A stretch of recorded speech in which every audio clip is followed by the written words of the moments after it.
حضرت ادریس علیہ السلام اور ان کی پیرو جماعت نے جب مصر میں سکونت اختیار کر لی تو یہاں بھی انہوں نے پیغام الہی اور عمل بالمعروف اور نہی عن المنکر کا فرض انجام دینا شروع کر دیا۔ کہا جاتا ہے کہ ان کے زمانے میں بہترین زبانیں بولی جاتی تھیں اور اللہ تعالیٰ کی عطا و بخشش سے یہ وقت کی تمام زبانوں کے زبان دان تھے اور ایک جماعت کو اسی کی زبان میں تبلیغ فرمایا کرتے تھے اور ہر ایک جماعت کو اسی کی زبان میں تبلیغ فرمایا کرتے تھے۔ حضرت ادریس نے دین الہی کے پیغام کے علاوہ سیاست مدن، شہری زندگی اور بود و مان کے متمدن طریقوں کی بھی تعلیم و تلقین کی، اور اس کے لیے انہوں نے ہر ایک فرقہ و جماعت سے طلبہ جمع کیے اور ان کو مدنی سیاست اور اس کے اصول و قواعد سکھائے۔ جب یہ طلبہ کامل و ماہر بن کر اپنے قبائل کی طرف لوٹے تو انہوں نے شہر اور بستیاں آباد کی جن کو مدنی اصول پر بسایا گیا۔ ان شہروں کی تعداد کم و بیش 200 کے قریب تھی۔ حضرت ادریس نے ان طلبہ کو دوسرے علوم کی بھی تعلیم دی جس میں علم نجوم اور حکمت جیسے علوم شامل تھے۔ بلا شبہ حضرت ادریس علیہ السلام ہی وہ پہلی ہستی ہیں جنہوں نے علم حکمت و نجوم کی ابتدا کی، اس لیے کہ اللہ تعالیٰ نے ان کو افلاک اور ان کی ترکیب، کواکب اور ان کے اجتماع و افتراح کے نکات اور ان کے بہم کشش کے رموز و اسرار کی تعلیم دی اور ان کو علم عدد و حساب کا عالم بنایا، اور اگر اس پیغمبر خدا کے ذریعے ان علوم کا اکتشاف نہ ہوتا تو انسانی تباہ کی وہاں تک رسائی مشکل تھی۔ انہوں نے مختلف گروہوں اور امتوں کے لیے ان کے مناسب حال قوانین قواعد مقرر فرمائے اور اقطاع عالم کو 4 حصوں میں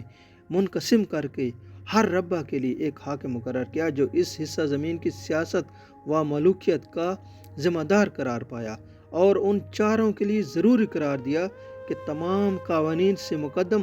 شریعت کا وہ قانون رہے گا جس کی تعلیم وحی الہی کے ذریعے میں نے تم کو دی ہے۔ حضرت ادریس علیہ السلام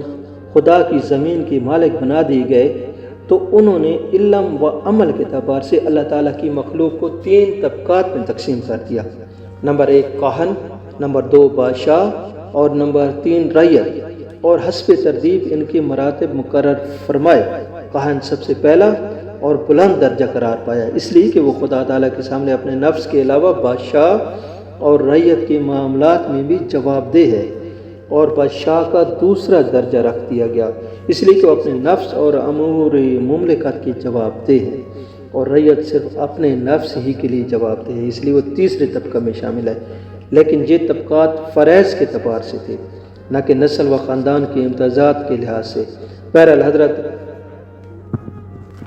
بہرحال حضرت ادریس علیہ السلام رفع اللہ تک انہی قوانین، شریعت و سیاست کی تبلیغ فرماتے رہے۔ تاریخ الحکمہ کے صفحہ نمبر 348 پر ہرمز ثالث کے تذکرے میں یہ بھی بیان کیا گیا ہے کہ علماء کی ایک جماعت کا یہ عقیدہ ہے کہ طوفان نوح سے قبل دنیا میں جس قدر علوم شائع ہوئے ان سب کے معلم اول یہی ہرمز اول یعنی کہ حضرت ادریس علیہ السلام ہے، جو مصر کے حصہ اعلیٰ کے باشندے تھے اور عبرانی حضرات ان کو خنوخ نبی مانتے ہیں، اور جو اپنے نسب میں حضرت آدم علیہ السلام کے پڑپوتے ہیں، یعنی خنوخ ادریس، یارد بن محلیل بن کینان بن انوش بن شیس بن آدم علیہ السلام۔ ان کا یہ دعویٰ ہے کہ فلاسفہ کی کتابوں میں جن علمی جواہر اور حرکات نجوم کا تذکرہ آتا ہے سب سے پہلے ان کا ذکر انہی کی زبان سے ہوا ہے۔ اللہ تعالیٰ کی عبادت کے لیے ہیکلوں کی تعمیر، علم طب کی ایجاد، ارضی و سماوی اشیاء کے متعلق موضوع قواعد کے ذریعے اظہار خیال بھی انہی کی اولیات میں سے ہے،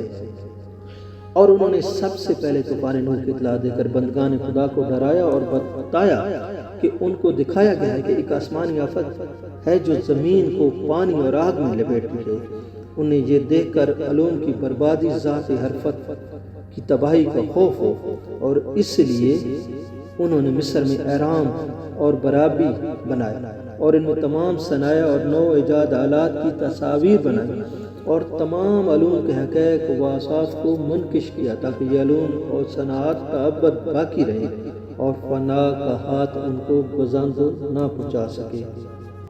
حضرت ادریس علیہ السلام کی تعلیم کا خلاصہ: خدا کی ہستی اور اس کی توحید پر ایمان لانا، صرف خالق کائنات کی پرستش کرنا، آخرت کے عذاب سے رستگاری کے لیے اعمال کو صالح ڈال بنانا، دنیا سے بے التفاتی اور تمام امور میں عدل و انصاف کو پیش نظر رکھنا، اور مقررہ طریقہ پر عبادت الہی ادا کرنا، اور ایام بیض کے روزے رکھنا، دشمنان اسلام سے جہاد کرنا، زکوٰۃ ادا کرنا، طہارت و نظافت سے رہنا، خصوصیات کے ساتھ جنیت، کتے اور سور سے اجتناب کرنا، اور ہر نشہ آور شے سے پرہیز کرنا ان کی تعلیم کا لب لباب ہے۔ انہوں نے اپنے پیرووں کے لیے بحکم الہی سال میں چند دن عید کے مقرر فرمائے اور چند مخصوص اوقات میں نظر اور قربانی دینا فرض قرار دیا۔ ان میں بعض رویت ہلال پر ادا کی جاتی تھی، اور بعض اس وقت جب کہ سورج کسی برج میں داخل ہونے لگا ہو، اور بعض جگہ سیارے اپنے بیوت و برج شرف میں داخل ہوں، اور بعض سیارے بعض سیاروں کے مقابل آ جائیں۔ نظر الہی کے طریقے۔ اللہ تعالیٰ کے سامنے نظر و قربانی پیش کرنے کے لیے ان کے یہاں دو چیزیں اہمیت رکھتی تھی: خوشبوؤں کی دھنی اور جانوروں کی قربانی، اور ان کے علاوہ میووں، پھلوں اور پھولوں وغیرہ میں سے موسم کی پہلی چیز کی نظر ضروری تھی، اور وہ میووں میں سے سیب کو، اور اناج میں سے گیہوں کو، اور پھولوں میں سے گلاب کو ترجیح حاصل تھی۔ حضرت ادریس علیہ السلام نے اپنی امت کو یہ بھی بتایا کہ میری طرح اس عالم کی دینی و دینی اصلاح کے لیے بہت سے انبیاء علیہ السلام تشریف لائیں گے، اور ان کی نمایاں خصوصیات یہ ہوں گی کہ وہ ہر ایک بری بات سے بری اور پاک ہوں گے، قابل ستائش اور فضائل میں کامل ہوں گے، زمین و آسمان کے احوال سے اور ان امور سے جن میں کائنات کے لیے شفا ہے یا مرض وحی الہی کے ذریعے اس طرح واقف ہوں گے کہ کوئی سائل تشنہ کام نہ رہے گا۔ وہ مستجاب الدعوات ہوں گے، اور ان کے مذہب کی دعوت کا خلاصہ اصلاح کائنات ہوگا۔ مشہور مفسر ابن جریر طبری نے اپنی تفسیر میں حلال بن جصاف کی سند سے ایک روایت نقل کی ہے کہ حضرت عبداللہ بن عباس رضی اللہ تعالیٰ عنہ نے کعبہ آبار سے دریافت کیا کہ حضرت ادریس علیہ السلام سے متعلق اس آیت وَرْفَعْنَا مَكَانًا عَلِيًّا کا کیا مطلب ہے؟ تو کعب رضی اللہ تعالیٰ عنہ نے جواب دیا کہ اللہ تعالیٰ نے ادریس علیہ السلام پر ایک مرتبہ یہ وحی نازل فرمائی کہ اے ادریس، تمام اہل دنیا جس قدر روزانہ نیک عمل کریں گے ان سب کی برابر میں تجھ کو ہر دن اجر عطا کروں گا۔ حضرت ادریس علیہ السلام نے یہ سنا تو ان کو یہ خواہش پیدا ہوئی کہ میرے اعمال میں روز افزوں اضافہ ہو، اس لیے عمر کا حصہ طویل ہو جائے تو اچھا ہے۔ انہوں نے وحی الہی اور اپنے اس خیال کو ایک رفیق فرشتہ پر ظاہر کر کے کہا کہ اس معاملے میں فرشتہ موت سے گفتگو کرو تاکہ مجھ کو نیک اعمال کے اضافہ کا زیادہ سے زیادہ موقع ملے۔ اس فرشتہ نے جب یہ سنا تو حضرت ادریس علیہ السلام کو اپنے بازوؤں پر بٹھا کر لے اڑا، اور جب یہ چوتھے آسمان سے گزر رہے تھے تو فرشتہ موت زمین کے لیے اتر رہا تھا، وہیں دونوں کی ملاقات ہو گئی۔ دوست فرشتے نے فرشتہ موت سے حضرت ادریس علیہ السلام کے معاملے کے متعلق گفتگو کی۔ فرشتہ موت نے دریافت کیا کہ ادریس ہیں کہاں؟ اس نے کہا کہ میری پشت پر سوار ہے۔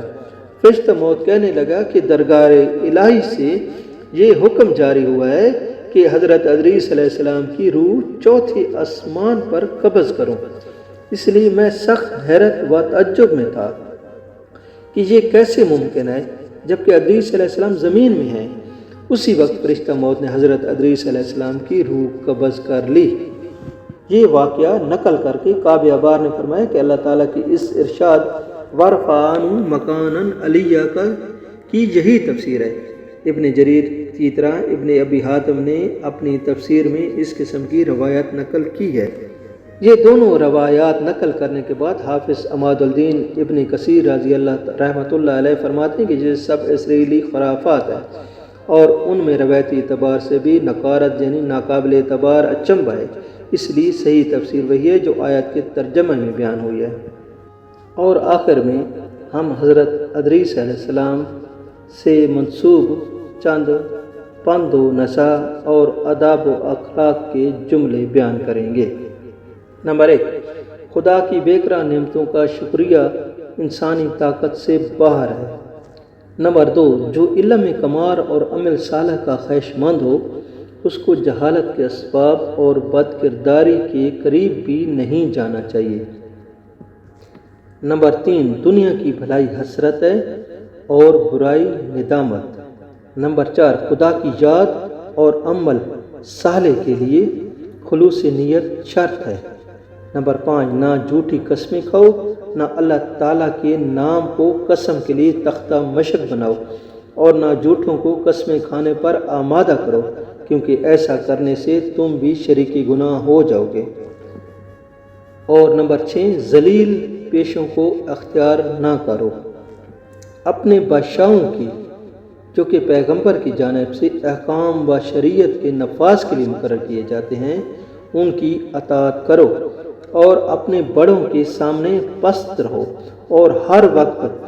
حمد الہی میں اپنی زبان کو تر رکھو۔ نمبر 8، حکمت روح کی زندگی ہے۔ نمبر 9، دوسروں کی خوش عیشی پر حسد نہ کرو، اس لیے کہ ان کی یہ مسرور زندگی چند روزہ ہے۔ اور آخر پہ نمبر 10، جو ضروریات زندگی سے زیادہ طالب ہو جو ضروریات زندگی سے زیادہ طالب ہوا وہ کبھی قانع نہ رہا۔ ہم امید کرتے ہیں کہ آپ کو آج کی ہماری ویڈیو پسند آئی ہوگی۔ اگر پسند آئی ہے تو پلیز میری ویڈیو کو لائک کر دیں اور چینل کو سبسکرائب کر دیں تاکہ آئندہ بر وقت ہماری ویڈیو آپ کو ملتی رہے۔ شکریہ۔